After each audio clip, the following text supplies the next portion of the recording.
સુરતના સચિન વિસ્તારમાં રિક્ષામાં આવેલા શખ્સોએ લોકોને ચપ્પુના ઘા માર્યા હતા। રિક્ષામાંથી પથ્થરના ઘા અને ઈંટના ઘા કરતા હોવાનો વિડીયો વાયરલ થયો છે।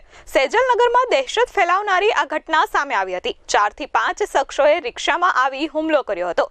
જો કે આ હુમલો સોશિયલ મીડિયામાં વાયરલ થયો છે। હાલ પોલીસે સમગ્ર મામલે તપાસ શરૂ કરી છે।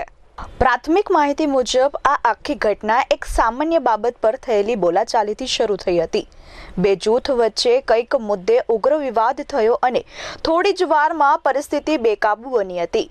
રિક્ષામાં આવેલા 4 થી 5 શખ્સોમાંથી એક સફેદ રંગની ટી-શર્ટ પહેરેલા એક વ્યક્તિએ એકાએક ચપ્પુ કાઢી લીધું હતું અને હિંસક હુમલો કર્યો હતો।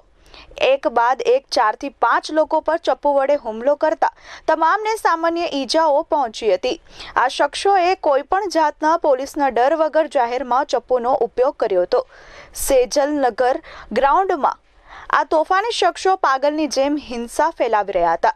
લોકોએ બચાવ માટે પથ્થરમારો પણ કર્યો હતો, જેનાથી હુમલાખોરો થોડી વારમાં જ રિક્ષામાં ચડીને ભાગવા લાગ્યા હતા। આ ઘટના સર્જાતા વિસ્તારમાં હાહાકાર મચી ગયો હતો અને લોકોમાં ગભરાટ ફેલાઈ ગયો હતો।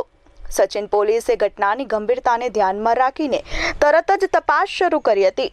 પોલીસ ઇન્સ્પેક્ટર PN વાઘેલાએ જણાવ્યું હતું કે આ બનાવના વિડીયોની તપાસ કરવામાં આવી છે અને તેના આધારે 4 શખ્સોની અટકાયત પણ કરવામાં આવી છે। હાલ વધુ પૂછપરછ ચાલી રહી છે અને હુમલાનું સાચું કારણ શું છે તે ઝડપથી બહાર આવશે।